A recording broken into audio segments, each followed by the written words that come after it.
Next year. Easy. Thanks. And it's a day. I finally went on.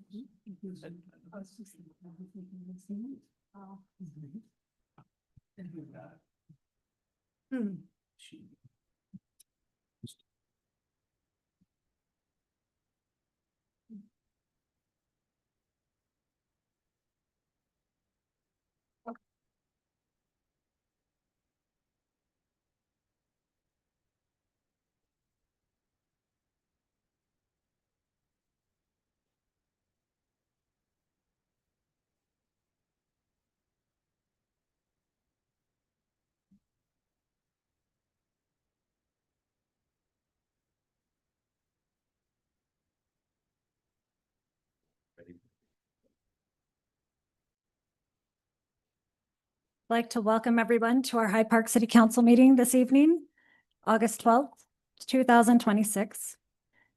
We will start with our opening ceremony by Councilmember Allred. Surprise. Surprise.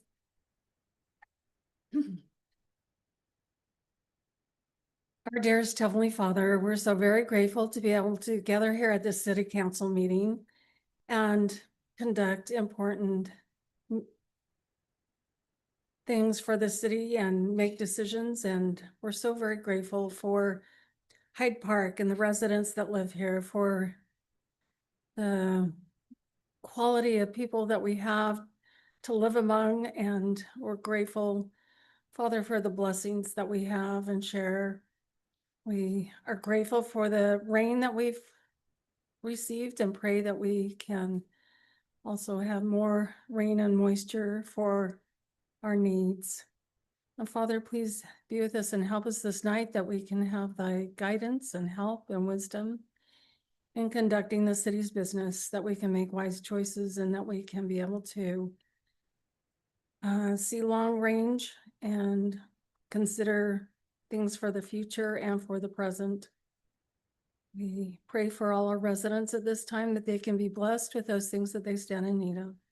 And we especially pray for our Mayor, Brian Cox, that he might be filled with health and energy and strength. And these things we pray for and supplicate before in the name of Jesus Christ. Amen. Amen. Amen. Please join me in the Pledge of Allegiance. I pledge allegiance to the flag of the United States of America and to the republic for which it stands, one nation under God, indivisible, with liberty and justice for all.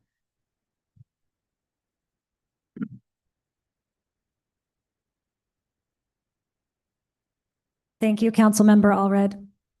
We'll begin with the acceptance of our minutes from July 22nd, 2026 from our City Council meeting and workshop. I move that. I have one question. Yeah.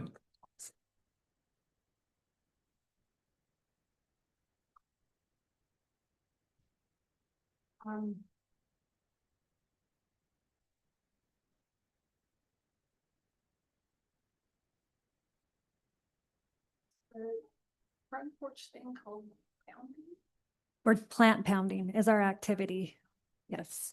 I just had one thing on line 77. Their name is spelled wrong. Yeah. I wasn't gonna worry about it, but Sorry, what was that one? Say? it's not the first time. Okay, got it. Russ was great. I have nothing to change. Okay. Same here. I'm good. I move that we accept the minutes.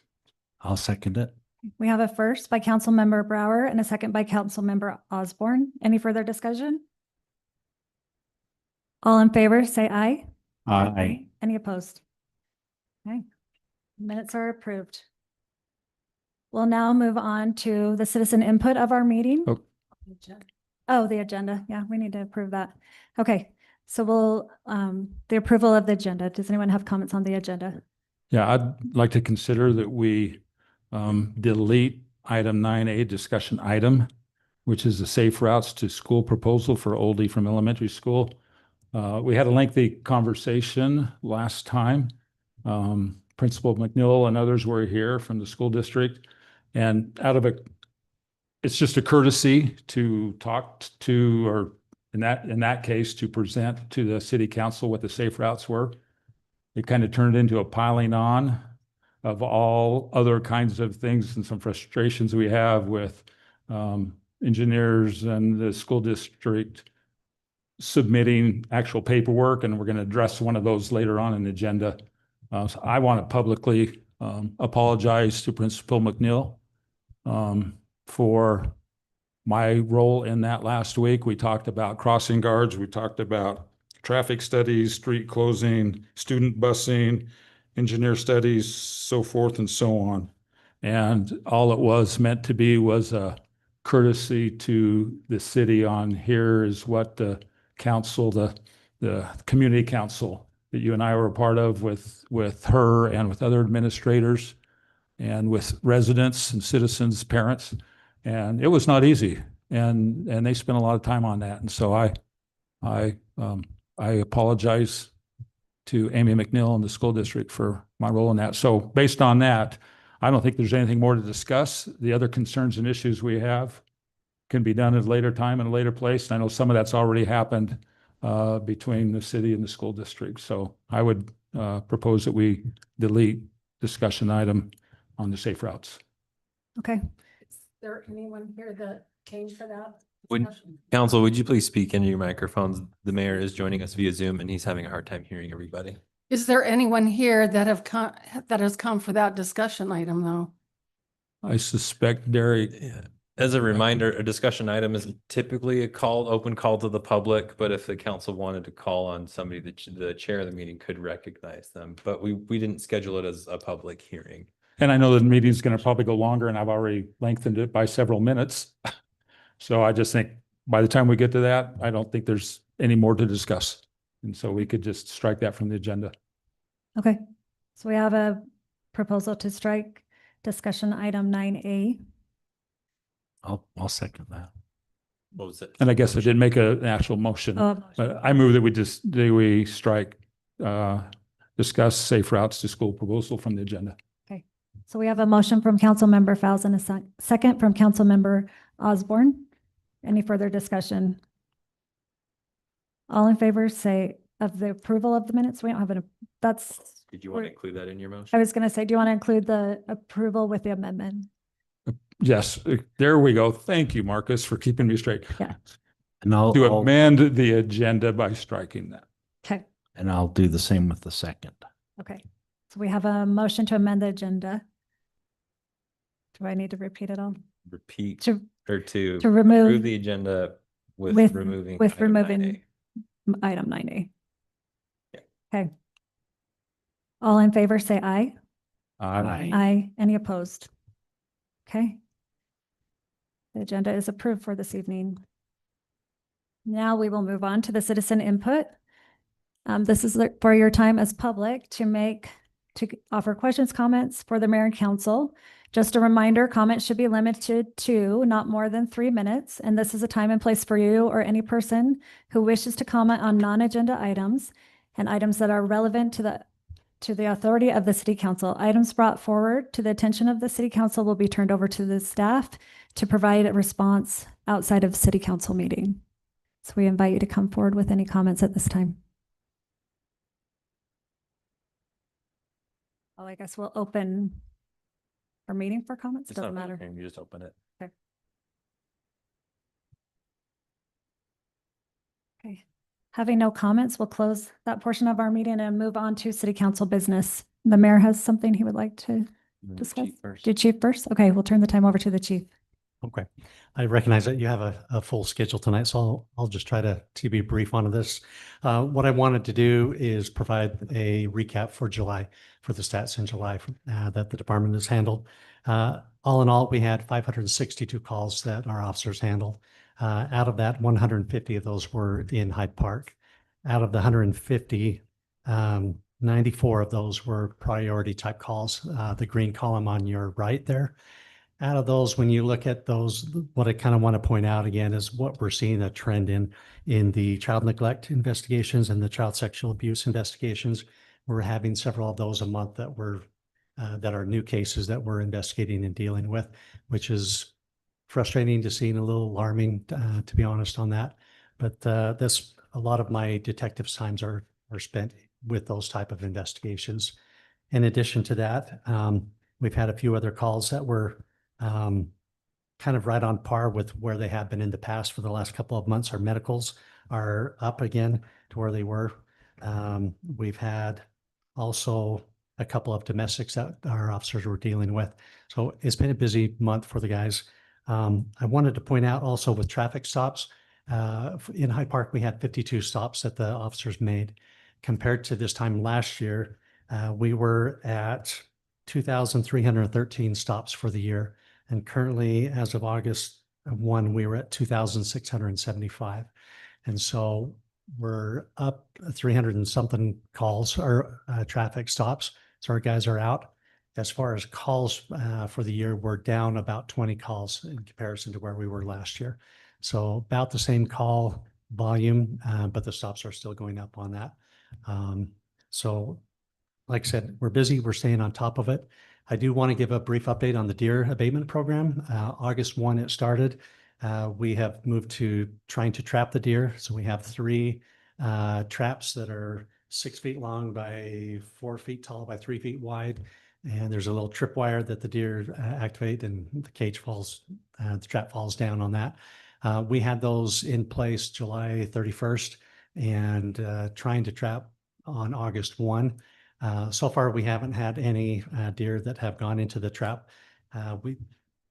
2 days ago, we put trail cams up on them to see if the deer were even around it, if we were in the right area.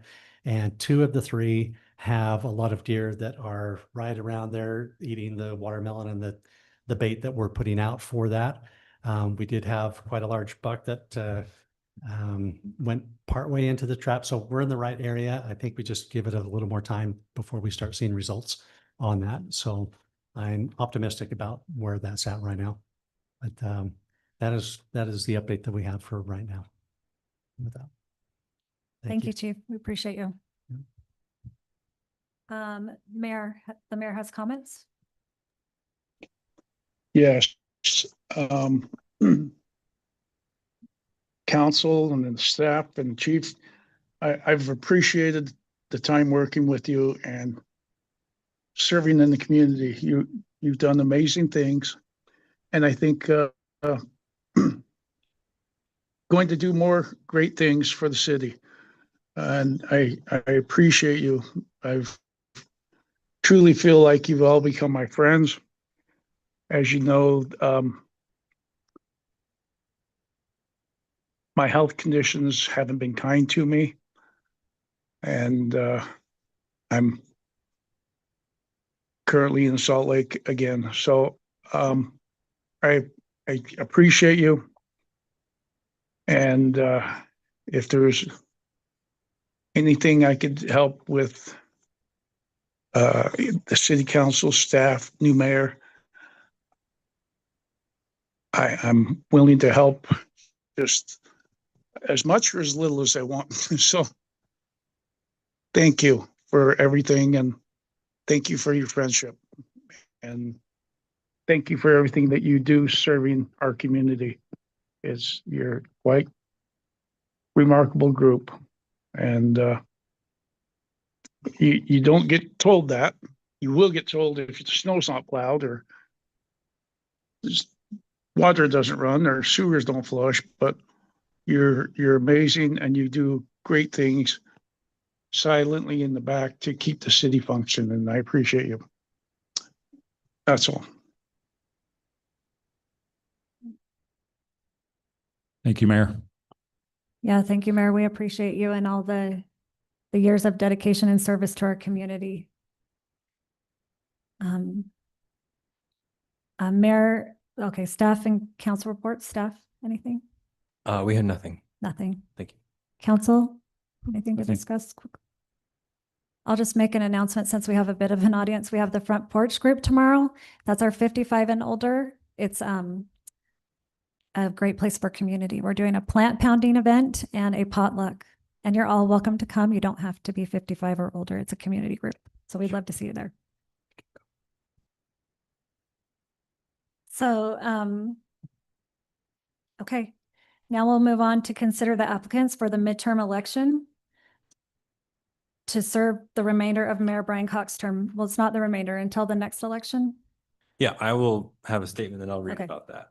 So first we will invite the candidates who are present tonight to come up and take a seat in front of the microphone while I hand something to the city council members. Okay. And quickly, I just need to disclose by statute that I am a member of the city council with the right to vote on this matter, but I am applying for mayor.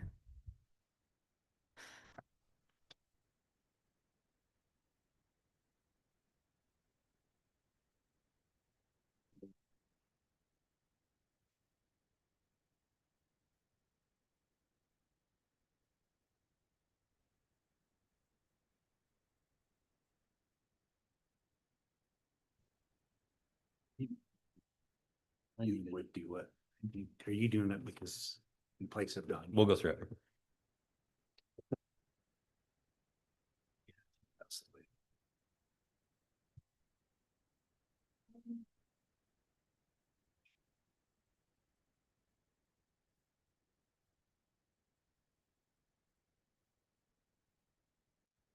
All right. Thank you, everybody. So to begin, I have a quick clarification that we need to make. We discovered there was an error on the paperwork that was sent out to the public. So this appointment for the mayor's term is an interim appointment subject to a special election that will happen in 2027. So the mayor's currently finished year 1 and year 2 of his term. According to Utah State Code 20A-1-510, Section 7, it applies because his resignation was received before the filing deadline in 2027 for the true midterm election. And so whoever is chosen tonight to replace the mayor will fill that term until 2028. And then pending the results of a 2027 special election, that person will fill the final 2 years of Mayor Cox's term. And so our friends tonight who are up for appointment will only be serving until 2028. And at that time, there will be a special election for the remaining 2 years of the term. So thank you, everybody, for being here tonight. Election will be in conjunction with a regular city council. Yes, so we'll have the standard city council election where there'll be 3 seats open. And then on top of that, we will have a 2-year term for mayor at the election. So anybody who missed the deadline to be considered for this term, just know that you'll have your chance in about a year. You can file and run for office in about a year. With that, we will get going. Thank you so much to the applicants who are here tonight. We had 3 applications for mayor. First, let me just briefly read them. Our applicants, first we had Tiffany Atkinson. Again, she's a sitting member of the city council. We had Mr. Robert or Bob Christensen. He applied as well. Previous service to the city council. And then a Mr. Luciendo Ferrer applied for the position as well. And so right now the city council has an opportunity to ask some questions of the candidates on top of the questions that were asked as part of the application process. And so each of the council members has a question sheet, and I'm just going to ask Council Member Brower to begin the questions for the candidates. And what we'll do is go through and make sure that every candidate present has a chance to answer the questions on the sheet. And then after that, we will go back to regular meeting. You'll deliberate and make a decision. So with that, I'll turn it over to Councilman Brower. You may begin. Luciendo here. I do not see him. Did he? Should Withdraw have his been, name? no, So we could vote for him. you could vote for him.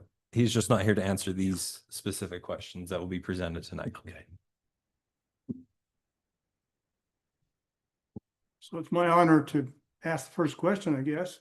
Yes, and you can go Both in of you. any order you would like. Hmm? Any order you would like. Well, okay, I'll read the question and then we'll start with Bob to answer it. And then we can maybe rotate that as we go. Why do you want to serve your community as mayor?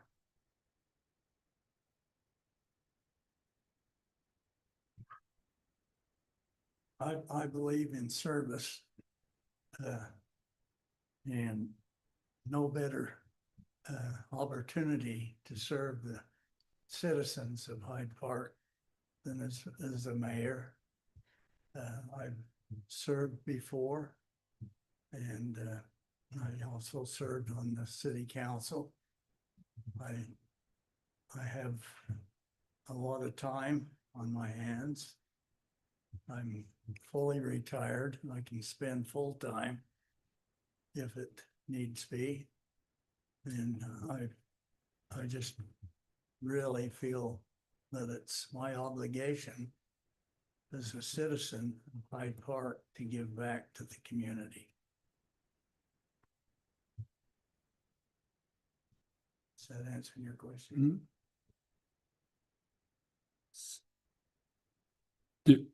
Does Tiffany answer the same one, or do we? If that's how you'd like to do it, then that's fine. Leaving it up to the council to decide how you want to ask the questions. Oh, let's do that. Can you answer the same question? I too believe in community service and dedicating your time to give back to the community that has given so much to me. I'm a big advocate for the sense of community in our community, and I think that's something I can help push forward in the office of mayor. As a council member, I've worked to get our community designated as a healthy community by the state and have implemented programs like the front porch with my committee. We are working on a community garden. We are working on the Every Kid Outdoor program, encouraging families to get outdoors more and be active. And I just feel like I have a lot to give back. I have served for over 8 years on planning and zoning, city council. I was a member of the DRC when I sat as the planning and zoning chair. So I've been involved on multiple levels. I helped rewrite our general plan with Mayor Cox, and am familiar with ordinances and how they're created and implemented. And I'm a big believer in property rights. And I just feel like I have a lot to offer the community and would love the opportunity to serve if I were chosen.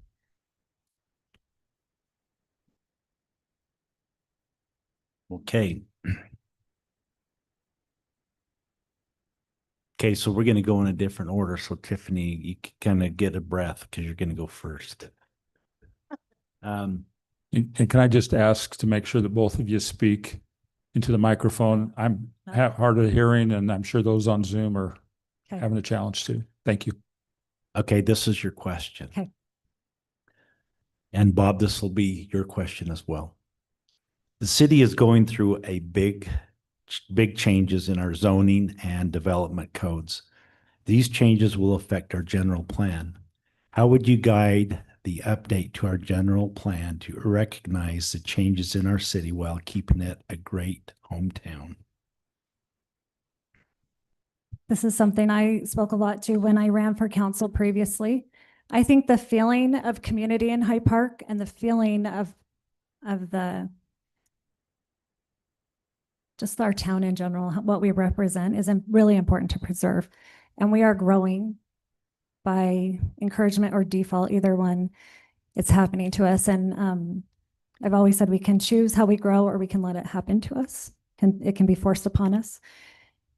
And I think zoning is one of my #1 goals. We've talked about it a lot as a council.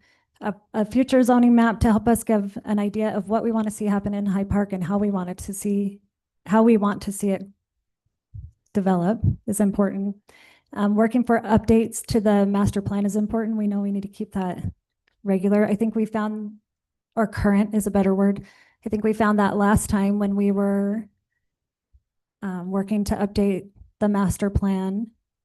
a lot of things were really outdated. And I think having a current master plan that we stay on top of, that is a living document that we work with to implement what we want to see Hyde Park become as we're growing is important. So I would work on a regular basis with the council, with the planning and zoning, with the staff to make the appropriate adjustments where needed in ordinance or zoning maps or policy.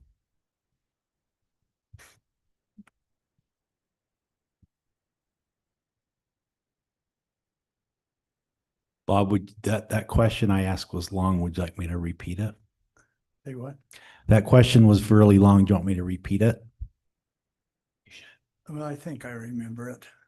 Okay, all right. The master plan is a plan to develop ordinances and to make sure that the things are taking place according to the needs of the community.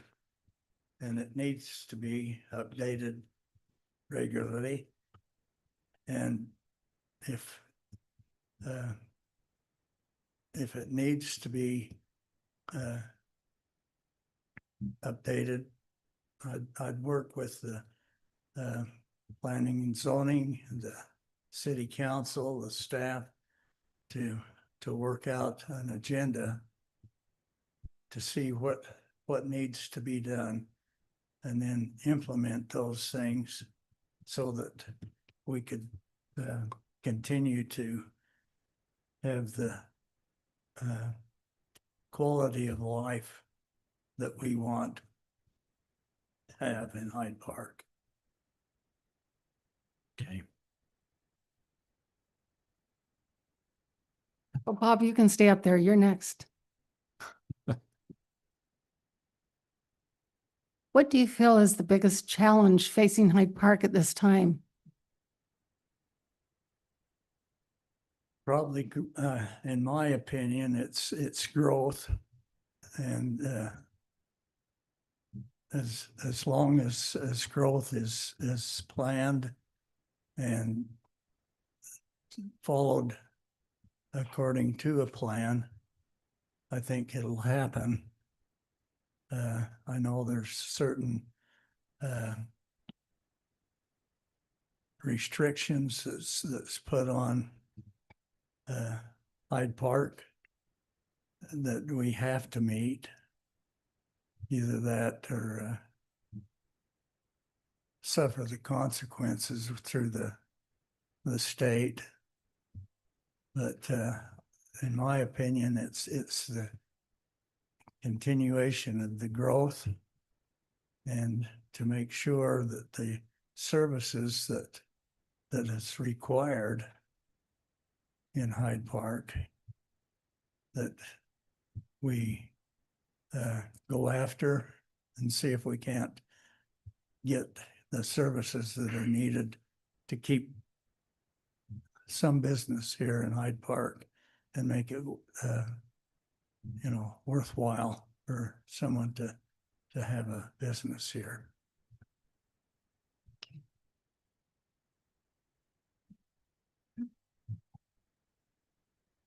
Okay.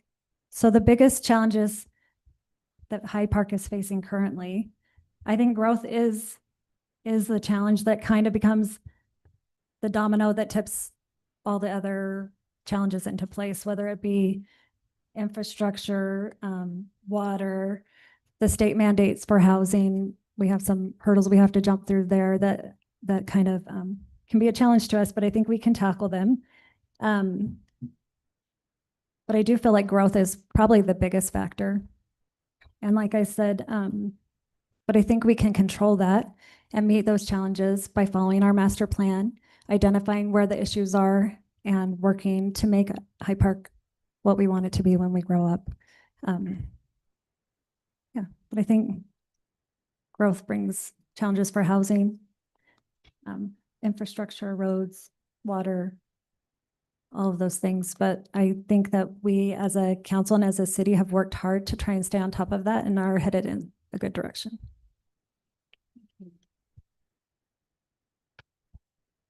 Tiffany. I get to ask the last question. How do you plan to include residents in the decision-making processes in the city? I love that question because I feel like the voice of the people is so important when we talk about our community and what's happening here. It's important to listen to our community. I think that open houses, I would like to figure out a way to implement time with the mayor. So if citizens have a concern, they have a time that they can show up and come into the office and discuss it with the mayor. I'm all for, I like the polls that we do. I think they have good feedback when we've done them and people talk about them. It's a good way to get people talking.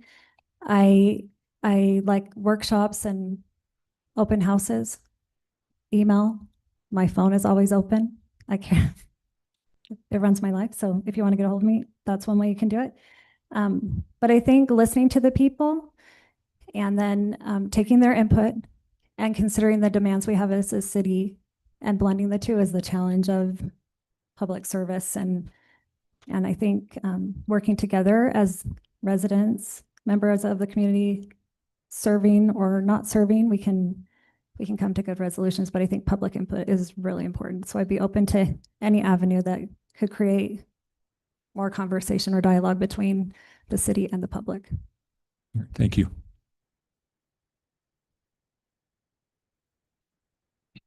Bob, I'll go ahead and just repeat the question. Okay. How do you plan to include residents in the decision-making processes in the city? First off, I would keep them informed through ways that where my office would always be open, and I would listen to them and invite them to come and express their concerns. And if I have a motto that is, we serve better together. And if we include them in the questions that are needed and in the solutions that are needed, I think we'll do much better and try to implement them and keep Hyde Park as it should be. All right. Thank you, Bob. All right, that concludes the question portion. Again, I'll remind the council that we do have the written applications that are in the packet available for you to see. Those were also sent out in our materials made available to the public for the meeting. And so now is the time for the city council to deliberate and discuss the appointment of the person who will fill the mayor's midterm election seat. In the event of a tie, we do have a process and procedure for a tiebreaker, but I will save that and go through that if it is necessary. So Mayor Pro Tem, you can return to your position and start the deliberations.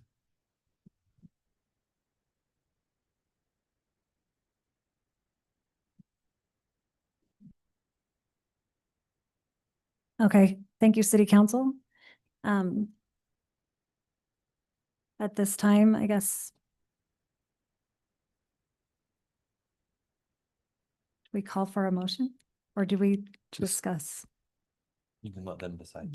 Discuss. What We would you get like to do? We get to talk about you and Bob in no. public now, like you all talked about me a couple of years when I was sitting down there.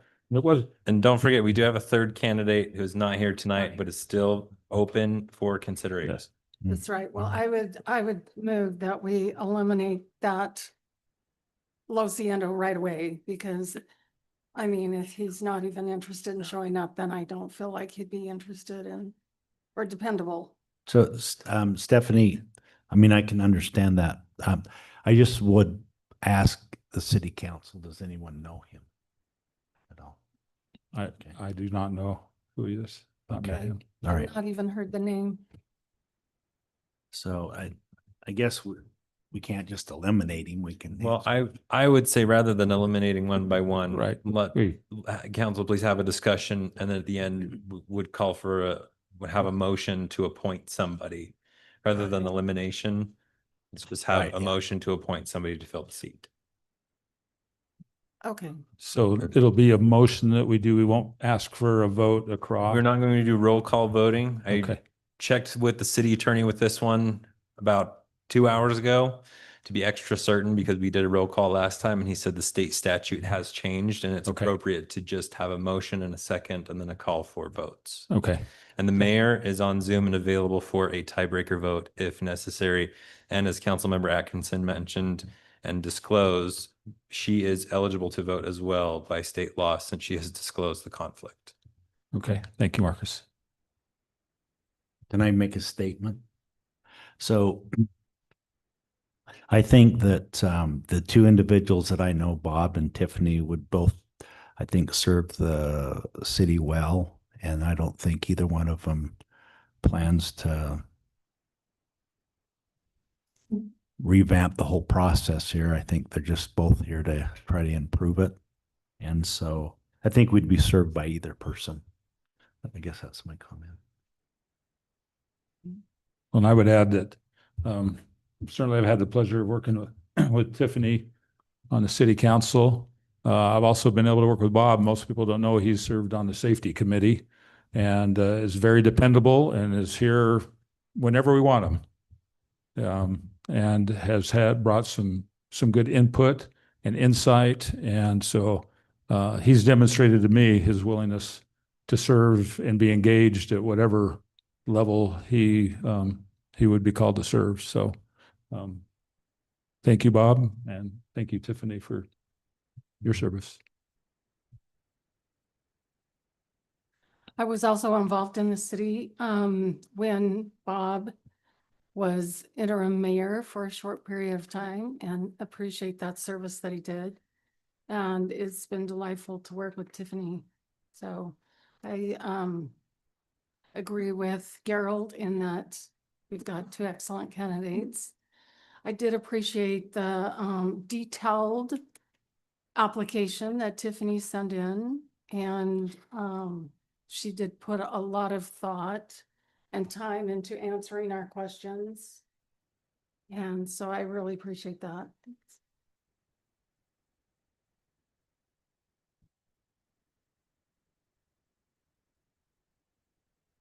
Tiffany, any comments? No, sorry. I feel awkward sitting. It's gotta be really awkward sitting there. Comment. Kurt, I remember, will you please speak in your microphone? Kurt, yeah, I agree with you. I can't hear either. I remember a few years ago when we needed to replace a council member and we had to go through the same process and we had candidates. It's not a fun process. Believe me, it's not fun for the council either because we can see good things. I mean, they're all quality people, or I don't think they would put their name out there to serve and do the things that they do. I remember my first time I ran for the council, I lost, and I was really excited that I lost. But Tiffany was one that out got votes, and I've watched her serve on the council for the last, what, 8.5 years almost? No, I've only been 6 in that.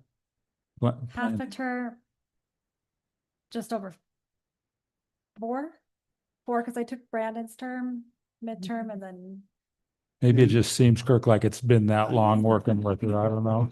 That Bob served as mayor, interim or mayor?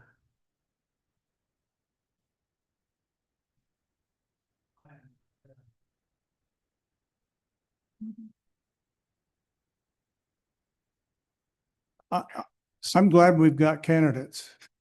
Let's Yes. put it that way, because it would be kind of I think, sorry, state of affairs if no one was interested in leading this great city, because Hyde Park is a great place to live. It's a great place to be from, and we've got some great things going on thanks to our previous mayor and others, staff. I mean,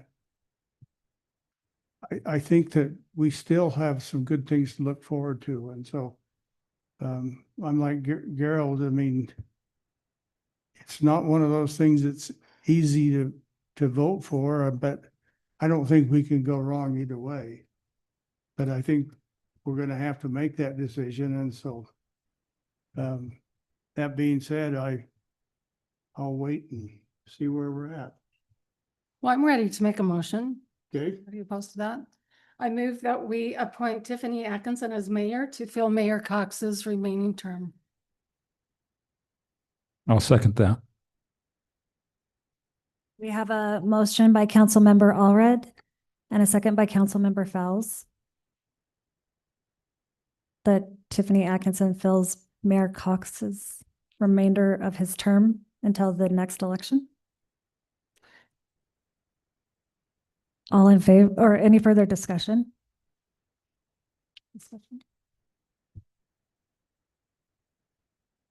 All in favor, say aye. Aye. Any opposed? Nay. And I'll recuse myself from voting. I will not vote. So the motion carries 3-2-1. One. Congratulations. Thank Marcus, you you. might want to do a roll call vote. Thank you, Bob, for being willing to put your name in as well. And there's lots of opportunities to serve, so we need to visit. Now we'll turn the time over to Mikkel for the oath and office presentation for the new mayor. Congratulations.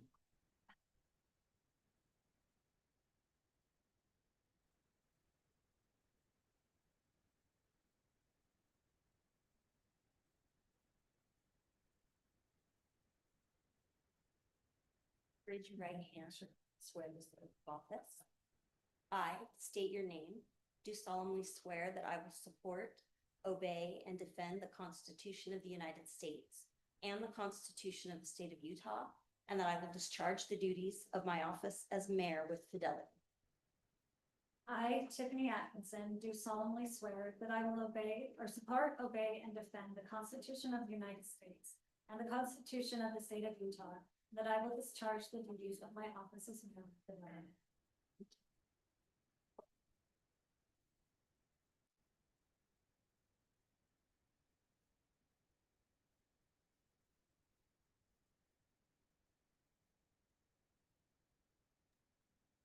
Thanks, everyone. All right, now we'll move on to item 7, our administrative items. Can I interrupt, Mayor? Yes. I think our previous mayor has something he would like to say. Oh, is he still on? Yes. Yes. Brian, did you have I something have you something to want? say.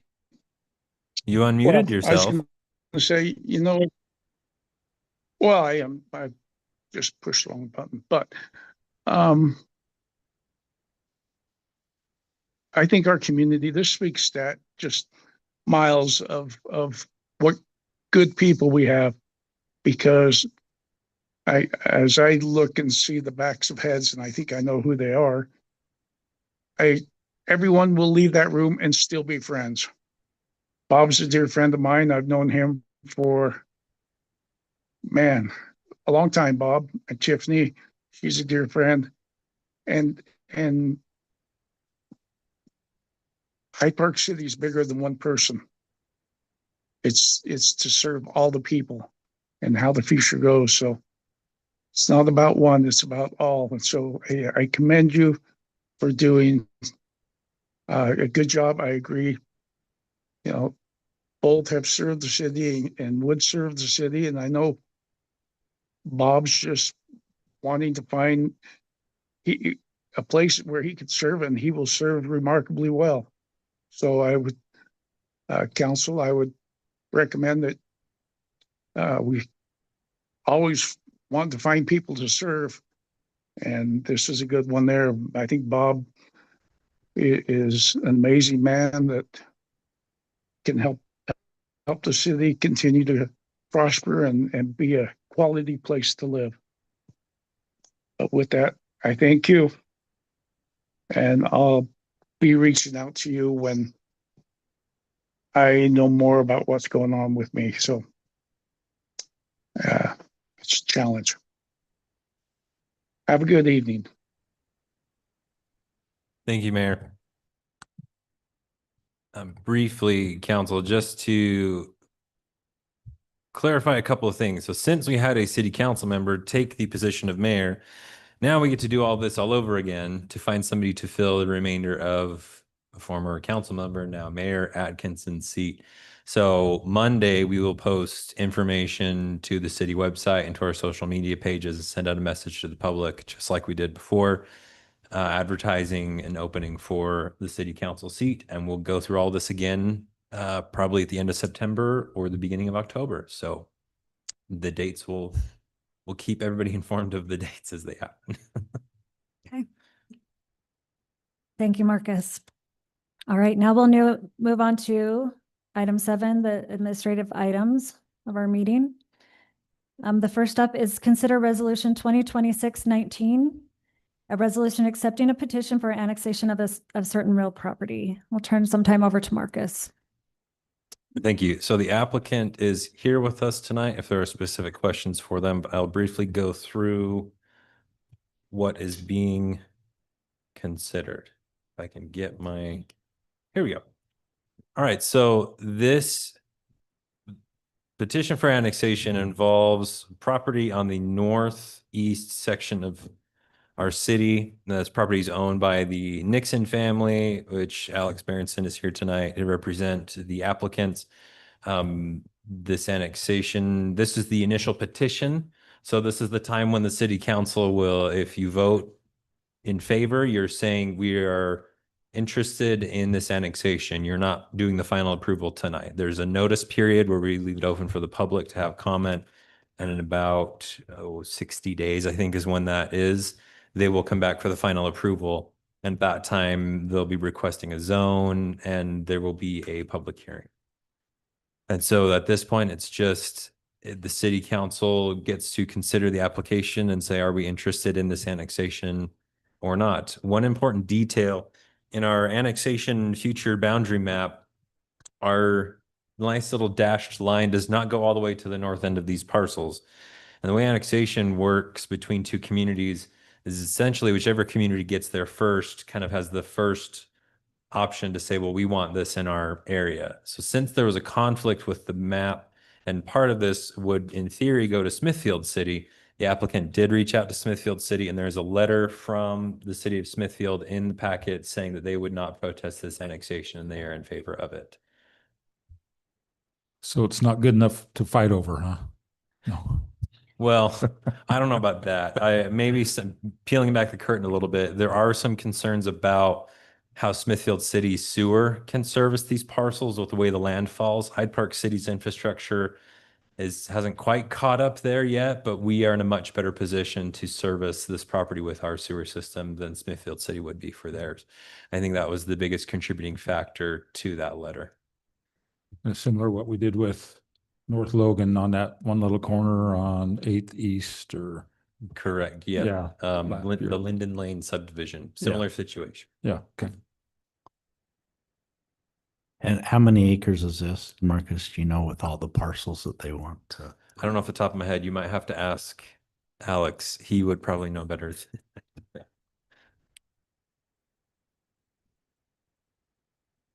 It's approximately 60 acres, plus or minus a little, but Mhm. One of the aspects to take into consideration is traffic. What does the staff feel about traffic if we take this parcel into Hyde Park? Well, interesting you should ask that, because one of our presentations a little later on tonight, we're going to be discussing a potential support for an application to construct or apply for funding to construct a large portion of 700 East, which would kind of follow that canal line on this property. I know that the Nixon family has been working with Sunrise Engineering on a potential alignment. They've been working with Smithfield City and talking with us about this. And so it is in discussion that there would be a continuation of our 700 East that would go right up through this area to help with traffic concerns through there. And that takes care of north and south. What about east and west? Our master road plan does show a road kind of coming off in the middle here that would take it down to 4400 North and county addressing. That's, technically that's going to be determined at the time of a subdivision application. And so we don't typically consider that heavily when we look at annexation applications. But on our master road plan, we do have 2 key roads that go north-south and east-west that cross through these parcels. Yeah, so, I mean, currently right now, this is proposed to do 1,700 homes up there already. So would there be additional homes besides that 1,700 on these parcels?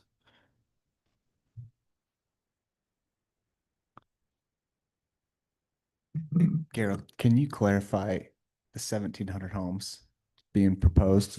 Well, when you guys came in to request the mountain zone, what was that called, Marcus? Well, they helped write the zoning code. They haven't made an application for a rezone yet, but it was in conjunction with the Nixons and a couple other property owners in the area when we Okay.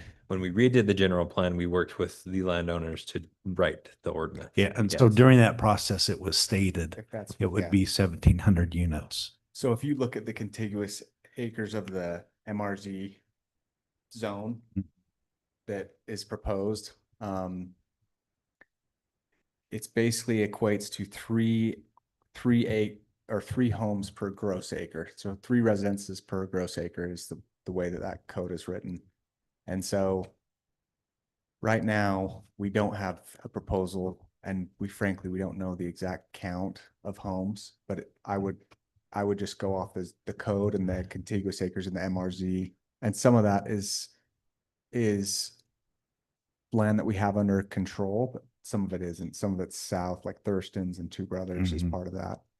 And I would also note, one of the things when we were initially working on this previously is there's a master plan road too that connects from 1600 East, where the roundabout is, and goes, it's the power line road. You refer Yep. to that still. That's still on our master plan. So yeah. that road comes up, and it's a major corridor road that kind of connects all of the hillside. And the whole idea there and with this development is we don't want, right now, if you go up on the hillsides, there's a ton of traffic flow that has to weave down through all these little neighborhoods, and it's just not very efficient. And so that's one of the first things we did with Charles is master plan these roads. And 700 East was one of those, and then the other one was that pole line road or power line road that wraps up around Round Hill.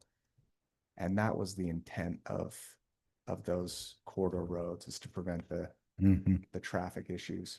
And that's, I think, what led to COG saying, hey, 700 East is a major corridor road, and they put it towards the front of the line for funding because of the need for this eastern corridor. But does that answer, Gerald? Yeah. I feel like we're covered on the north-south, but I'm worried about the east-west, Yeah. where 4400 North would be the only option and not weaving through neighborhoods. Yeah. And are you talking just for this, like, are you worried about this 60-acre piece and the traffic flowing there? But Well, I can see the north side of the acreage would go down 4400 North, but the southern part would weave down through, I don't know, maybe Second South. So, yeah, I mean, we'd have to look at the traffic studies on that, but ultimately that 700 East corridor is going to take off a load of traffic that will go north to south. And the idea there, Stephanie, is that it will hit the major corridor roads north and south of it. And so I hope that makes sense. And I could show you on a map probably a little better and explain it, but if you have these big veins going north to south, then that gets you to the major corridors that go east to west. Thank you. And Alex, my condolences on your grandfather. Thank you. We'll miss Jack.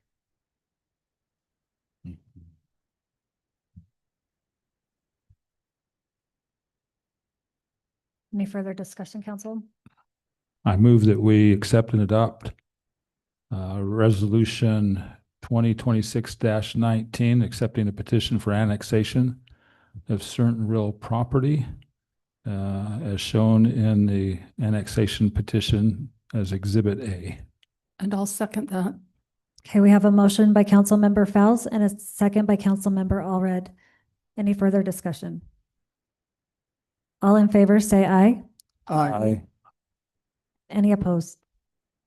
Motion carries 4-0. I don't vote, right? You don't vote anymore. I don't vote anymore. That's Just going to be weird. tiebreaker now.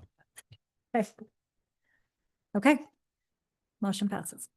Our next item, the preliminary plat approval for the JRMS subdivision, Juniper Ridge Middle School. We'll turn some time over to Mikkel. Okay, thank you. Hopefully you guys got a chance to look at the staff report. It's basically the same staff report that I presented to Planning Commission last week, where they did give a positive recommendation to City Council for approval of this subdivision. The update to this is the representative for the Muir subdivision across the street has reached out and asked if we could give this subdivision conditional approval, with the condition being that final plat will remove the Muir section of road from the subdivision so that they can dedicate it themselves. If you look at the plat, you can see that Muir was supposed to build half road close to the roundabout, and that the school was going to build the rest, I believe. The school built everything and are proposing to dedicate everything when in fact they don't actually own that piece that Muir owns, and Muir doesn't want to redo but they already have final plat approval and they want to be able to record it and not have to change it. So they're asking that the school district change their plat at final plat time to a half road in front of Muir. Yes. Because yours is complete and the school district's is not? Muir has final plat approval. They've just been waiting to record. Mhm. And if this plat got final plat approval, it would make the Muir plat incorrect. And they don't want to have to go back through the process and redraw their Mylar. So they're asking the school district to correct their plat upon final plat submission. So your approval would be conditional upon corrections to the road at final plat application time. And since this is a preliminary plat, we don't really know when we'll get the final plat, but it's the school opening in 2 weeks, hopefully. You would hope it would be soon. Thank you. Mayor, the applicant is here if you wish to recognize them and have them speak, I believe. And the representative for Muir is here as well. Council, do you have questions for the applicant? Or for the school district? I don't have any questions. Does the school district have Have any opposition Right. to this? Or any additional information they want to add? Yes. This is just clarification. So Blaine Hanlon with Heritage Development, Lance Anderson with Cache Landmark Engineering with the Cache County School District. The Muir project actually was not dedicating the whole road, or that part all the way Right. up. So we felt like this was the best way to get it all dedicated. A little history was that we thank Mayor Cox and helping find this property. We kind of came up with the agreement. The property lines came to the center of the road. We had a development agreement to share the cost in developing it. Whoever came first would build it and then share the cost. The school district came in and built it first. They paid it. So we still have a couple of things. We've got a couple of punch lists before we finalize the final plat, just because the way school districts are, we don't bond. We got a couple of things, so we just want things cleaned up and approved, and then we dedicate the road. I think that's the way we go, but Muir Development, which is just sort of thing, you can see the right there, their first phase. So they have a couple of phases. Their first phase is against Wolfpack Way. That's the one that they have completed all the infrastructure and are ready to complete the final plat. And so, as Mikkel says, we don't want to really hold them up, but because we want to fill it. So we can take that little section out of our plat and have them record, and then we'll record after that. So it just kind of helps the process. We appreciate you looking into that. And I think I do have one item that we want to add to the punch list. We don't have our straight. So yeah, so we want to add that to it. But other than that, I think we're just trying to wrap things up. Thank you. Any other questions? No, the planning commission last week debated quite a bit about this, and I appreciate their concerns and insights and discussion. But I would go ahead and agree with the planning commission's recommendation to approve it.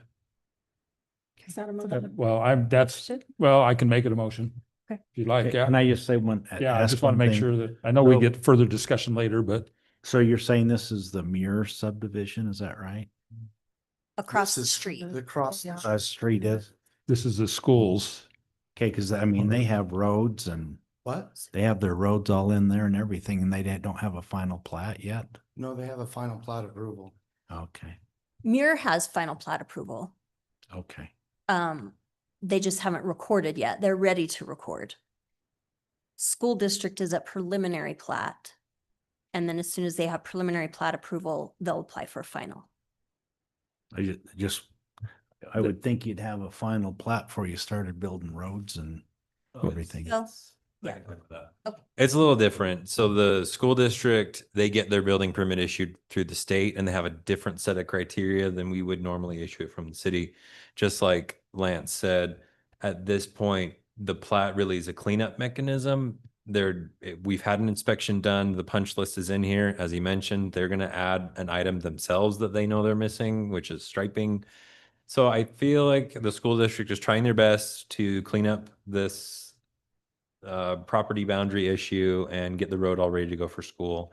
And yeah, it's not the typical process that we have developments go through, but it's not necessarily a problem. Like Blaine, unfortunately, he gets to go through the regular process, so he can't get a building permit till his plat gets recorded. But since the school district gets to follow different rules, they get to kind of do it after the fact. So there's no advantage to us hedging on this, is there? I mean, I can't see that it looks to me like we need to move forward. Yes, Yes. Make your it's motion. just the frustration of, the planning commission also expressed that it would have been nice if we'd had this sooner so that we don't feel like what's going on at the last minute. I know you conversed with city staff and this and that, but the challenge I think the planning commission faced and that we're struggling with is that this could have, should have been done, a year ago or 2 years ago, just, in the normal process that Blaine and everybody else has to go through in town. And I know the state rules and you're focused on probably the building aspect. The city's focused on the infrastructure, the sewer, the water, the roads, so forth and so on. And that's, I think, some of the frustration that was expressed last week and that we're kind of here, but that's behind us. And so let's move forward and let's fix it and get it done and get the school open and get our kids in there and enjoy a new school. So I just want to say, so I've done a lot of schools, a lot of work for universities. We take about 2 years to build buildings. A lot of times those dedications of roads come after that. Does that make sense? And so our approvals of buildings and the infrastructure and the plans are all done. But sometimes the dedication, which is a cleanup process of dedicating roads. So during that process, when we met with the city, was like, hey, what is the best way for us to take care of this dedication? And we felt like a plat was. We had understood and we had submitted that, got it approved. But Mikkel came up with a theme. We did this clear back like it was 2 years ago, that Sunrise had approved all the preliminary plat and the construction drawings. But Mikkel brought up the point, we really didn't go through planning commission, because I submitted a final plat last year. And then Mikkel did all the research and was like, Lance, you didn't get the approval.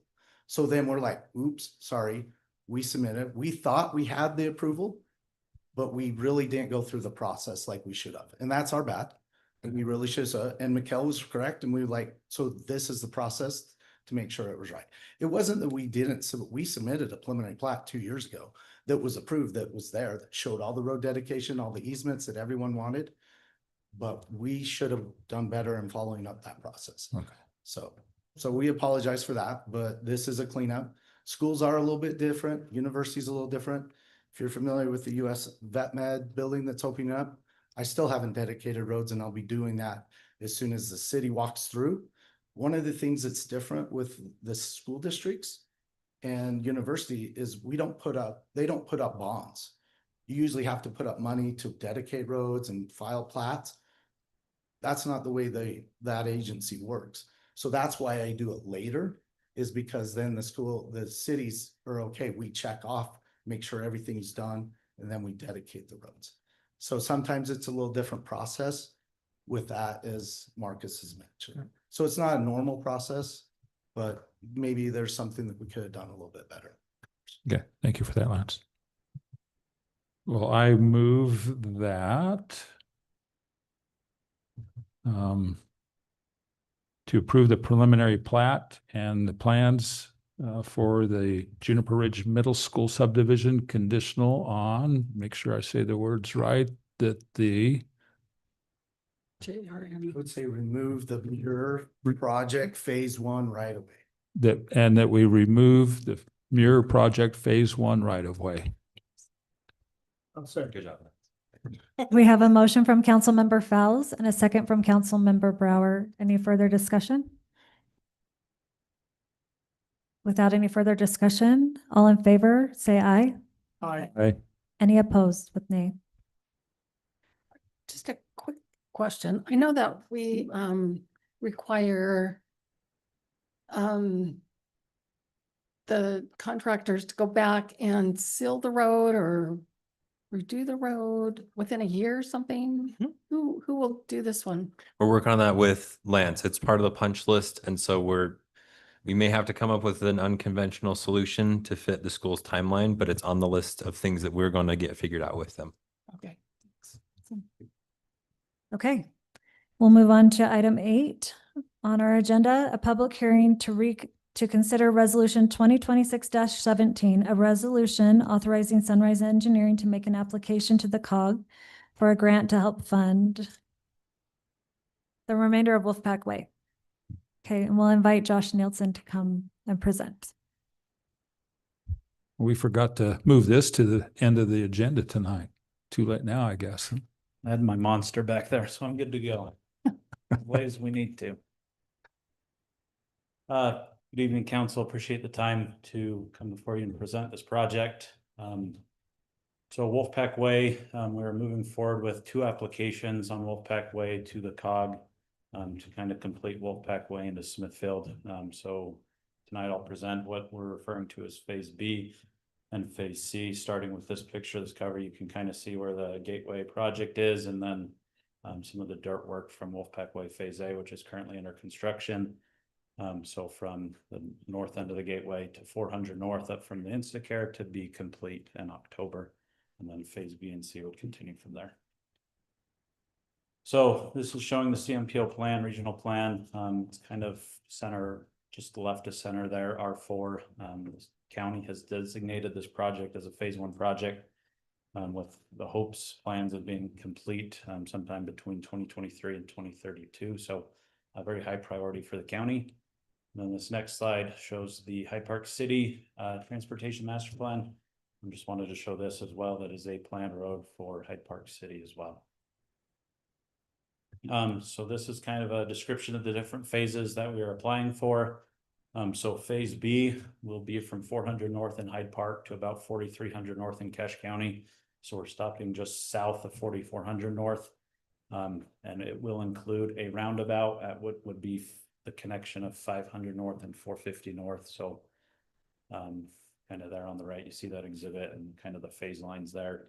And then phase C would continue from where Wolfpack Way ties into 250 East. It would connect through there, build the roundabout at 4400 North and connect into what is 925 South in Smithfield, which is right behind Lee's, where they're currently constructing a half road and some new townhome developments there. So common to each phase, we're planning on building a 99-foot or acquiring 99 feet of right of way for this entire section.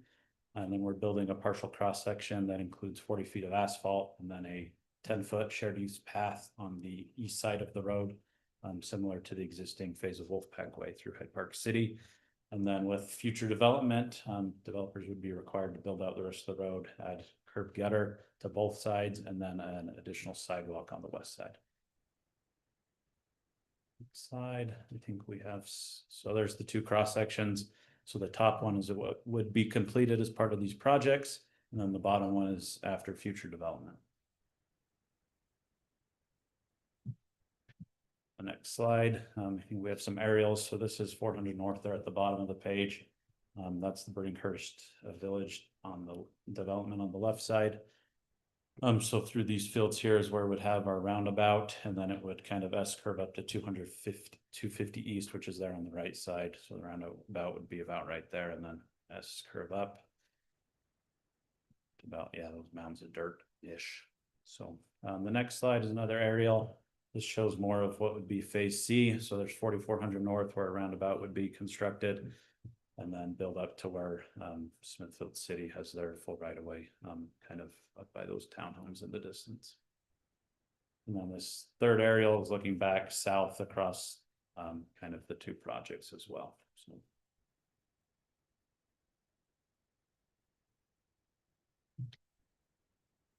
So some project details on funding. We're applying to the Cache County Council of Governments for construction funding. That application is due Friday. And then we'll know October, November on if the application is successful. Engineering for these projects is currently fully funded by the Cache Metropolitan Planning Organization. And currently there's about $400,000 remaining in right-of-way acquisition budget to apply to these projects. If we're successful in acquiring funding, construction on these phases would begin in 2028. Depending on what the city wants to do with utilities, there's also a potential for about $1 million in utility improvements that would get utilities to the future north border of Hyde Park, which is 4400 North. That would be for water and sewer improvements. I'm going to butt in, Josh. City staff are still determining if we want to go the full distance because it is our future annexation boundary, but there are other options we are looking into to help cut down on the non-cog eligible items. And if I don't say that, then our finance specialist is going to probably strangle me. We're probably not going to be spending the full $1 million because we're looking into other options. I feel a lot safer talking about that without Danya next to me. So phase B, we're estimating to be $3 million for construction, $2.2 million in right-of-way acquisition. Then we have budgeted $250,000 for construction management observation, $400,000 for contingency, bringing the total to just over 5.8 million. Phase C is very similar, 3.5, just kind of differences with construction versus right-of-way cost. Building on top of an existing road, there's already some right-of-way there, so we save some money there.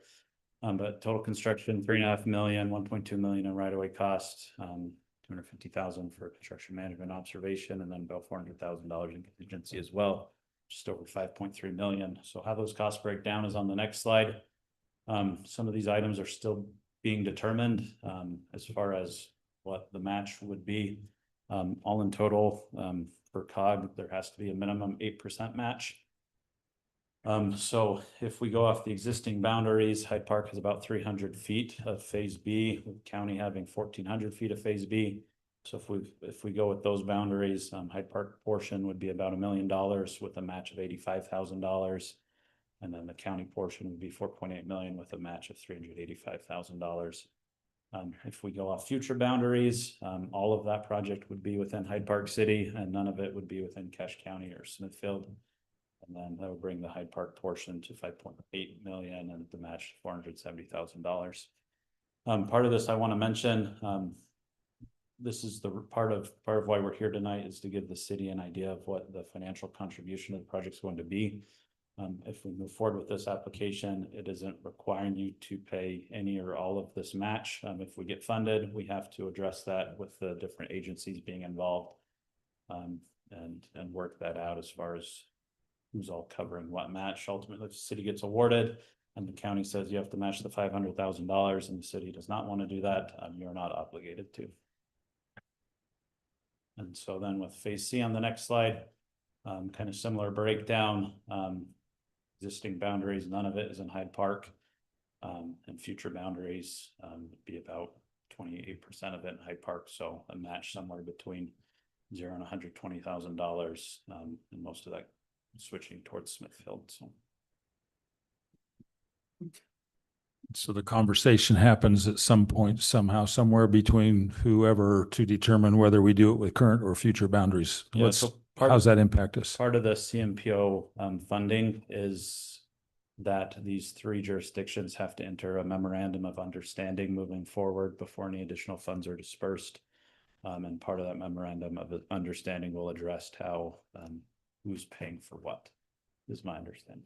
Yes. So as mentioned earlier, the Cache Metropolitan Planning Organization, or CMPO, has already dedicated a significant amount of funds to the project for engineering and right-of-way acquisition.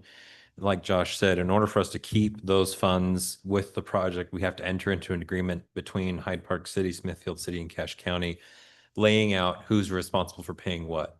Of course, as good government employees, we're all trying to push the cash contribution to somebody else. But ultimately, it's going to be, we're going to have some hard discussions with the city council on how much are we willing to put forward to make this road happen. I know right now from Cache County, they are pushing that the cities, both Hyde Park and Smithfield, handle match contributions for anything that will be in our city boundaries in the future. I do not agree with that. We have been in discussions with the county about how that's going to happen, and we don't have a solution yet. However, to be eligible for the funding, we have to get this application in. And so the application is going to just list, here's the total match contribution. And the plan is we get to have our new mayor get a little trial by fire, and we'll start meeting with the county very soon to finalize this agreement and figure out who is paying for what. But we are very hopeful that will be settled long before our October presentations and deadline for funding. I have a question. So have any of you guys tried to pull in or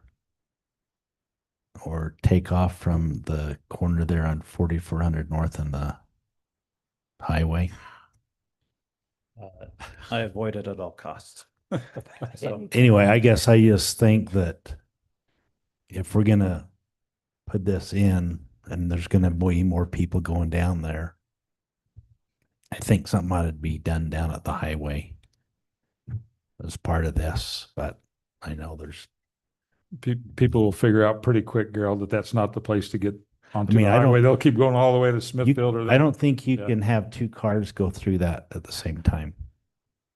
And so Yeah.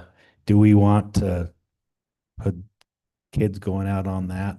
I mean, I just, safety issue is a real concern, I think, for me. Yeah, I won't bore you with the details. We've talked about this briefly before. The city had a different alignment in mind for this road initially, but this new alignment that Josh is presenting tonight is one that the county and Smithfield City have agreed that they would be willing to endorse for funding. And so So it sounds like they need to pay for it if they're the ones that want to endorse it that's what for I'm the saying. funding, right?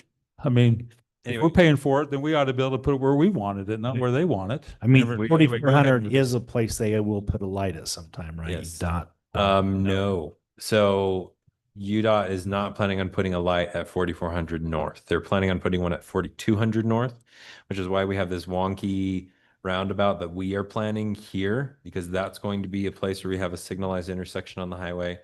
And then Smithfield City has a signal here already. And so 4400 North in its current state, unless UDOT change their rules, they're not going to have a light there ever because it wouldn't match the spacing requirements. Maybe we ought to make that a one-way road that you can turn in from the Yeah. highway, but you can't. So I guess my point in bringing that up is in an effort to get this designed and done, we have really stuck with the Wolfpack Way corridor. And so we haven't looked at improving those other accessory corridors like 4400 North, and especially where that's fully in the county right now. We've kind of turned it back to them to say, hey, you guys probably should do something about your road if we're going to build this roundabout through here. But that will hopefully be tied in with this memorandum of understanding that we're going to get put together with our friends at the county and Smithfield City. So tonight, essentially, we need to say, yes, let's move forward with this. Otherwise, none of this happens because we need to get the application in this week and we aren't committing to any kind of funds at this point other than, yeah, we're interested. Correct. And I will remind everybody, we do still have to have a public hearing to hear Yeah. from the public if there are any comments about the proposal. But yes, what we are asking for, what Sunrise is going to be representing the city and submitting the application on our behalf. And what they're asking for is permission to do that with the knowledge that we're going to be putting a dollar amount based on the requirements for funding, but that the actual match contribution is still being negotiated. And we will definitely bring that back to the city council for approval before we sign any checks, because it's going to be way more money than I'm authorized to spend without your approval. Gee, thank you, Marcus. Just, I'm Gerald. I use 4400 a lot. And most people do not go down west and turn left. Most people use that road to turn north. Problem they- solved. Well, there's very few people that turn left off of there because it becomes very evident that it's dangerous. I know. So- I know this is off topic, so we can discuss it later, but so anyway, Josh, you just want us to vote for you this, right? After the First we have public to have a hearing. Public hearing, yeah. So at this time, Do we get phase, Yeah, there's another a slide. second part here too, right? okay, we're done with the slide. Okay. But So at this time, we will open the public hearing. Just a reminder, you have 3 minutes per person to make comments. Having no comments, we'll close the public hearing. And any further discussion, council?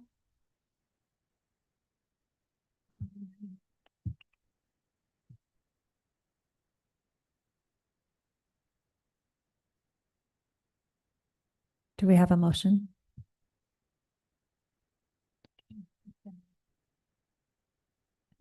I'd make a motion that we go authorize the, Resolution 2026-17. yeah, to go through the application process. And then we can decide once that's approved if we want to move forward, so. Second that motion.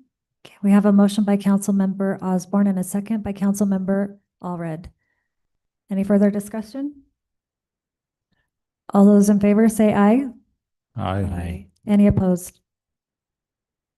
Motion carries 4-0. Okay, now, we will have a public hearing to consider resolution 2026-18, a resolution authorizing Sunrise Engineering to make an application to the COG for a grant to help fund the remainder of 700 East to the Smithfield border. We will invite Josh Nelson to come and present this project. Good evening. Josh Nelson, Sunrise Engineering. So I'll go through this one probably a little quicker. This is a Smithfield City supported project. We're having the public hearing in Hyde Park City because it's through mostly the county and a very small portion in Smithfield and kind of abuts Hyde Park City, but also there's annexation things going on, and so covering all our bases to make sure all the projects are covered appropriately. So this is for 12th East in the county, 1000 East in Smithfield, and 700 East in Hyde Park. So Lots of fun names. So the goal is to connect 700 East to 1000 East in Smithfield. And there's very few roads that currently connect these projects, and it's just part of this plan to help have additional north-south corridors throughout the county to help alleviate traffic off Highway 91. This project is a phase 2 COG priority. It's also identified in the Smithfield Transportation Master Plan as well as the Hyde Park City Transportation Master Plan. CMPO plan showing it as the phase 2. This is probably the best picture of it, kind of an aerial exhibit showing here. So there on the left, you see the Mickle Dairy, then the canal, and this road is just up above it, and that same annexation boundary that was discussed earlier on the agenda. So the plan is to build or acquire an 80-foot right-of-way throughout this corridor. There'd be a partial road cross-section built for the southern half and the kind of northern half where, not half, northern portion where there's development already would be a full cross-section. So there will be a 8-foot sidewalk along the west side, kind of following on the canal side, to have some awesome active transportation options, bike and walk through this area. Next slide. So that kind of shows the breakdown of the partial cross-section versus the full cross-section. Partial is blue, full cross-section is in red. Oh, and then there's also a roundabout on the north side at 600 South and 1000 East in Smithfield as well. Marcus. So project funding, it's anticipated this project's approximately $5 million at this point. Smithfield City has not asked for any participation from Hyde Park City. So they're preparing to match the full project amount. Which we like. That's good news. That's great. Preliminary cross sections. Top one is what would be built on that north side, and the bottom one is what would be built kind of south of there. Any questions? This should be an easier project without having homes along it, right? Yeah. Already? Yes, much easier. Yeah. And so you're saying that the COG is not requiring a match? Is that what you The said? COG's requiring a match. Smithfield is prepared to provide the full match on their own without asking. They haven't asked anything from Hyde Park City or Cache County. It's awesome. They're Did I hear you say 8 foot? In the mic, Kurt. correct. To Extend all the way to 8 foot avenue. so the plan, the goal through here is there's not a lot of driveways connections, or there's not really going to be any on that west side of the road because of the canal. And there's just obstructions to that. And it's a major stretch from what's 450 north in Hyde Park to 600 south. So it'd just be a big opportunity to provide ample room for people to recreate along the side of the road without doing something a little more than a regular kind of 4-foot sidewalk. Give people extra space. That'll be nice since people run along 4th East and Kind of, there's nowhere for them to really run. and it's part of the thing, it's along the canal too, so part Yeah. of it would be kind of this section of the canal trail. So just having something wider to provide people opportunities instead of just a small sidewalk. It's very nice. I move that we authorize We have that. Sunrise. Oh, I'm sorry. Sorry. Quickly, we'll open the public hearing. Again, we have 3 minutes per person for comments. With no comments, we will close the public hearing. Make a motion to authorize Sunrise Air Engineering to make an application to COG for a grant to help fund the remainder of 700 East to Smithfield border. We have a motion by Councilmember Allred to approve the resolution, I'll second it. and a second by Councilmember Brower. Any further discussion? All in favor, say aye. Aye. Any opposed? Motion passes 4-0. Okay. Now we will consider adoption of ordinance 2026-05. It's the use table criteria, and we'll turn some time over to Kyle. Kyle.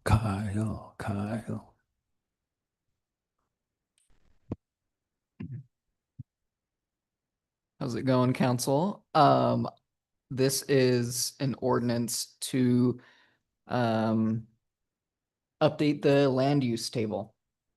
So there was a lot of either excessive definitions, some outdated language, and then some location changes that the staff wanted to make. So all of them are shown. Apologies here. So this is what it will look like in Civic Link itself. There were some concerns from the Planning Commission over some formatting issues that occurred when transitioning to Word. So this is the final product. The Planning Commission gave it a unanimous favorable recommendation. I also have the slides that we went over with Planning Commission that I'd be happy to quickly go through if necessary, but yeah, that is the gist of this ordinance. Thank you. It's really nice, so easy to read and understand. Really great. I appreciate it. The one comment I think they had last week was if we can have the headers on each page, and it doesn't show that here, but is there a way to do that when it's electronic that we could? It does that now. Oh, perfect. Okay. Maybe you want to look at that earlier. In your edit exhibit A, your spreadsheets edits, I was curious on row 13. The column title right now is Planned Unit Development Overlay, SRPUD. The future says create a centered density residential CDR. And I'm not sure I've remember what that was discussed or if I've heard about a centered density residential. So we have changed the name to small lot residential. So these are the small lots. Okay. We previously discussed this a little bit with Planning Commission, but obviously we're not considering that tonight. That'll be a future item. Okay. PUD was previously on the use table like it was a zone, Okay. and it's not a zone, it's an Yeah. overlay. And so that's why we've removed it from the table. Okay. And somewhere in here, we've added that power plants are not permitted and we have them listed. Could we add like natural gas and other gas power plants not being permitted? And you've got them enumerated. I think right now is solar, wind, and something. We could add that to the definition I think of was what power plants Okay. are. okay. I think it was on the slide, maybe on the slide Okay. deck where I saw that. And solar nuclear, we can include that as well. Yeah, I mean, I'd be probably more in favor of nuclear before I would natural gas in town. So This is what it was. I made all that up. hey, they power submarines with nukes. I'm good with it. Thank you, Kyle. So we're gonna add also natural. Okay. Got it. I love that we're outlining the data centers. Do you want to go through the slides of the changes? I don't feel like that's necessary. Okay. Does anybody else feel like it's? I'm good with it. I trust the planning commission and the staff. Plus I've sat through it once before already. I don't want to do it again. Okay. Okay. With that, we're looking to consider the adoption of ordinance 2026-05, the use table criteria, which is beautiful and clean, and I appreciate it because I was on planning and zoning when it was messy. We worked through it, it was messy. You guys did a good job. I move that we adopt ordinance 2026-05, use table criteria. I'll second it. We have a motion by Councilmember Fells and a second by Councilmember Allred to adopt ordinance 2026-05, the use table criteria. Any further discussion? All in favor, say aye. Nay. Any opposed? Motion carries. Now we will move on to consider the adoption of ordinance 2026-14, water dedication. Marcus, I'll turn some time over to you. Stay right.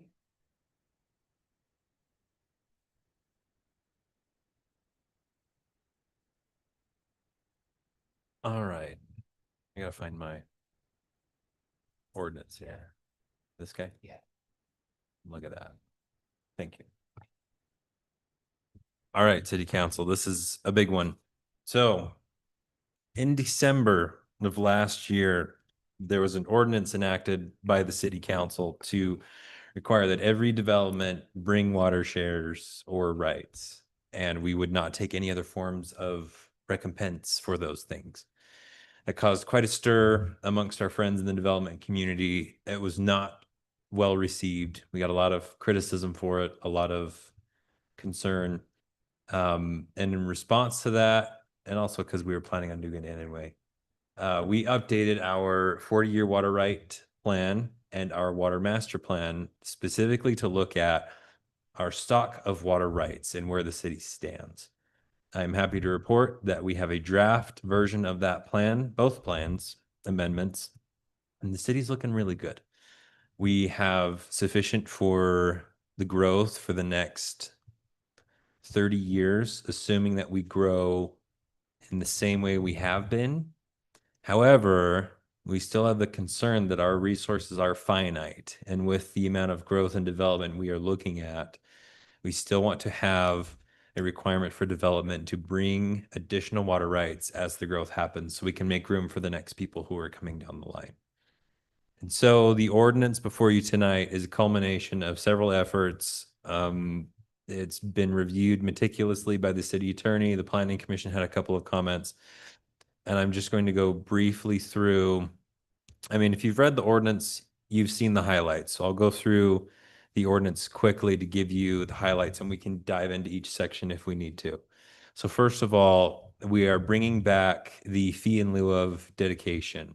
We used to allow developers to pay a fee in lieu of, and then the city would go out and hunt down water rights on their behalf. The big difference is now we'll be conducting a market study about every 6 months and updating the fee schedule and keeping that current with what we're seeing the market trends, what we're seeing them do. The second change is we now have a lease back option. So if developers want to lease water rights from the city, they can do a payment plan type scenario where they can pay the city out over the course of a year to lease those back from the city. And then we still would use those funds to go out and purchase more water rights. Does the lease have an ending point? Yes, in the ordinance, I believe it's a year. It would be it would have to be an agreement that's approved by the city, and it would be for a year. And then the other thing that's changed is we've added in a first right of refusal provision. So on the offhand chance that the developer buys more or acquires more water rights than they need, and they bring them to the city, and as we're doing their plan review, we say, well, you brought 20, but you only need 18. We're now adding in a first right of refusal where the city could acquire those last 2 water rights from the developer at a market rate. And finally, we're bringing back a favorite of the development community, the discount. I'm just going to scroll straight to it. So previously in our water dedication ordinance, there was a provision that said if a developer would go through the headache and the turmoil of going to the state and getting actual real water rights converted into the city's name, that the city would give them a 25% reduction in the total water rights required for the project. In an effort to encourage that behavior and not just collect cash from everybody, because that would cause a problem for us, we're bringing back the discount. It's much more generous now, given that the water rights are becoming more scarce and that we want to encourage more paper rights. Planning Commission did not like the original proposal, which was 50%, so they brought it down to 40. I will admit, I do not have a number in mind other than I would like to keep this provision in the code because it has incentivized developers to bring actual paper rights, and we would like that to continue because those are much better than just having cash in hand. And that's the highlights.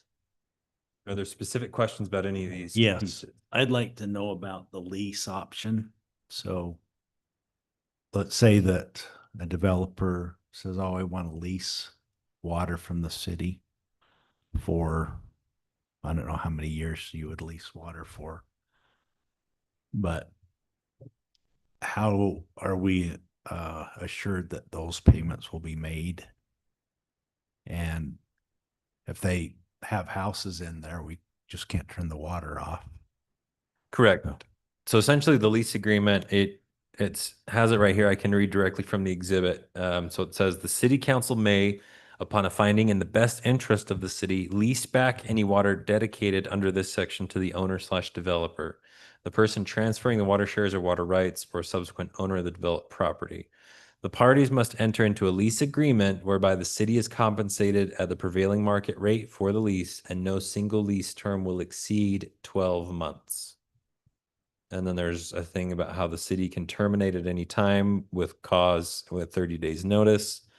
And that a lease can be renewed, provided that the city council makes a written finding at each renewal saying why we're doing it. You anticipate people using this when they're trying to acquire and haven't yet? We have not had any interest in this in the past. Based on what we've seen in previously, most developers are more than happy to write a check and wash their hands of it because this can become an onerous process. I would guess that unless there's a financial incentive, that's probably what's going to continue to happen. So my guess is we would probably see development go towards doing the fee in lieu of, or the water right dedication with a discount before they would go into a lease agreement. But it could be wrong. Things change all the time. We get developers with new ideas all the time. So this may become the most popular option.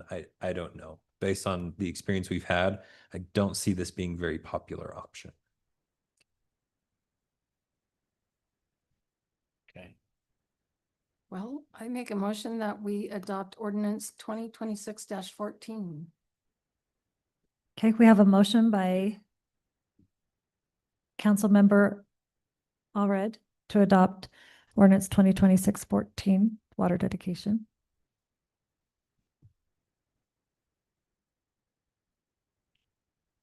I'll second. And a second by Councilmember Brower. Any further discussion? Yes. Is 40% where we want to be? I know that's what the planning commission came to after some discussion. I'm glad it helps developers and they're excited about it because in the long run, we're all working on this together and want to encourage development the way we want to encourage it. And I suspect, Marcus, if you had recommended the 50-50, you're in favor, you think this is the right thing to do as a city staff to provide a discount so that we don't have to, as a city, spend the time, energy, so forth and so on to go out and try to find the water rights. I mean, essentially, am I capturing that correctly? I want to make sure I'm understanding. Yeah, so this idea was originally proposed by the city engineer. As we were previously going through our water rights discussions, he said, well, if the city really wants water rights, you should offer a discount. And we were like, we're not going to do that. But as we thought about it more and more, we said, well, this actually is not a bad idea. And we ended up having one of our developments that's being built right now take advantage of the previous discount.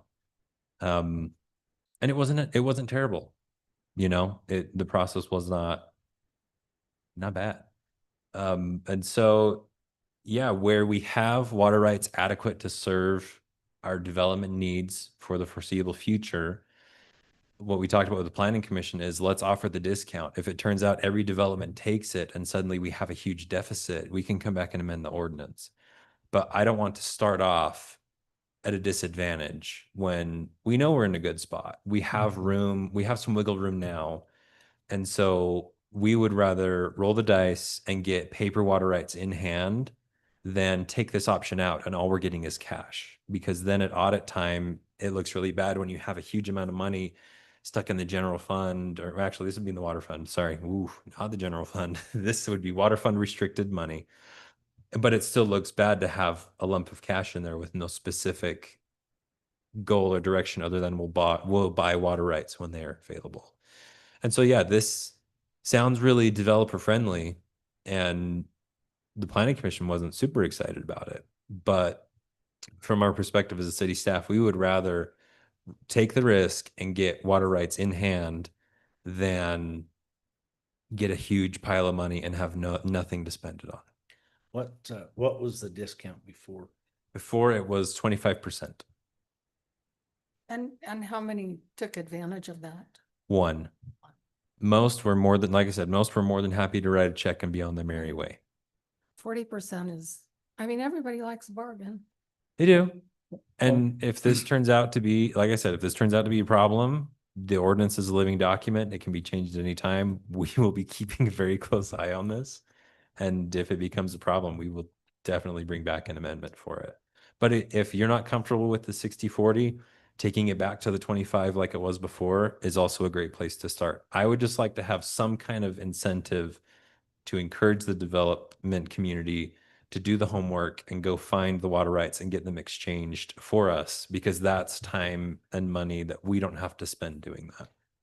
So Marcus, can you give us an example of, so one water right or one share or whatever, what is that value? And Oh, great point. We did change that as well. So previously in this ordinance, we let any water right be valued at 1-to-1. Any water right, any water share they could turn in. Now we're saying if it's an actual right of diversion, like if it's pulled from the Logan River or the Cutler Dam or wherever it's coming from, and it's a legitimate water right, we'll do a 1-to-1. If it's a canal share, partial share, something like that, those are exchanged at a rate of 2-to-1.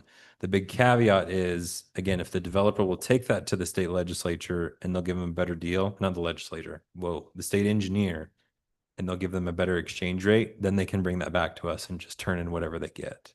But if they just want to hand over water rights or shares, we will now only consider real water shares at a 1-to-1. If it's a canal share, secondary water share, it's 2-to-1. so is that 2-to-1? So you would have to give 2 acre-feet of water from like the Hyde Park Canal to equal 1 acre-foot of city well water. And the reason for that is, in our research with the city attorney, we did not find a single case where the state engineer has given a 1-to-1 water right exchange anywhere in the valley that we could find. I admit we did not scour every record that's available, but we looked into it pretty detailed. The motion stands. We have a motion by Councilmember Allred to adopt ordinance 2026-14 for water dedication. Did we have a second? It was, I thought it was second. Did you second that? Yeah. Yes. And a second by Councilmember Brower. No, it's fine. All those in favor, say aye. Aye. Any opposed? Okay, For motion the carries. record, aye. Oh, motion carries. Okay, I was like, did you say that? All right. Now we will move on to consider adoption of ordinance 2026-15 rezone criteria, and we'll turn some time over to Kyle. I'm back. Okay. Pull up my staff report. So the gist of this ordinance is A, fixing some of the language for clarity and conciseness, and B, adding in factors to be considered. So these factors include traffic, natural environment, use table consistency, and city benefit. We are also removing the extent to which the proposed amendment may adversely affect adjacent property, because the language is quite vague, and the staff believes it's covered by the rest of the criteria. So that's all I have. Thank you. Awesome. Discussion, council? I thought it was very straightforward, very clear. Good job, It's Kyle. really good. Yeah, you're doing good work. We appreciate you. Thank you.